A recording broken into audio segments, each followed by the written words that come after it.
Hey guys, Miss Shoemake here. We are going to do subtracting mixed numbers today. So when we are subtracting mixed numbers, I like to start with what our fractions are first and then move on to the wholes, okay? Because a lot of times when we have our fraction part, we may need to regroup. So we would have to do that first before we do our subtraction of our wholes. So for example, if we had 5 and 1/2 minus 2 and 3/4. Okay, so remember we have to have an LCM. So right now we have denominators of 2 and 4. So I would do my LCM by skip counting those two numbers. So 2, 4, 6, 8. I already have 4 here. So I notice that my LCM is 4. So I'm going to set up my problem. Remember, the purpose of this is so that we make our equivalent fractions, but with that common denominator of 4. So we put the 4 in. So 2 times how many equals 4? 2 times 2. What you do to the bottom, you must do to the top. So 1 times 2 is 2.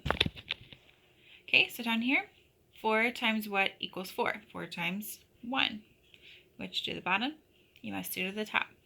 3 times 1 is 3, so that one stayed the same. Now, as we're looking at our fraction, we notice that we have 2/4 and 3/4.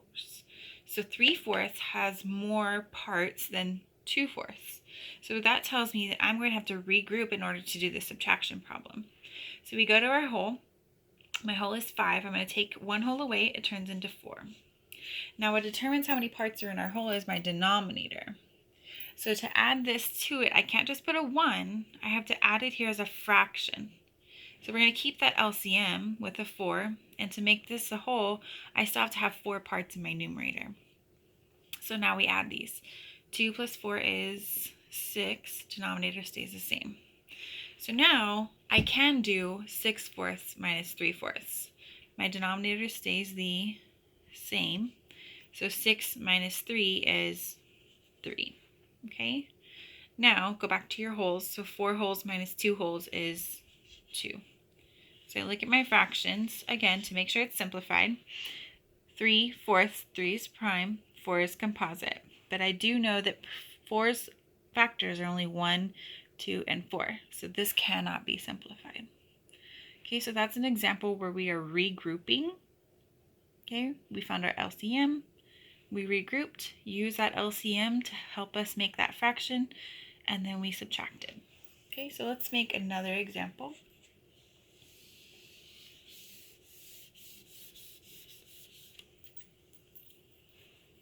Let's do 8 and 7/8 minus 2 and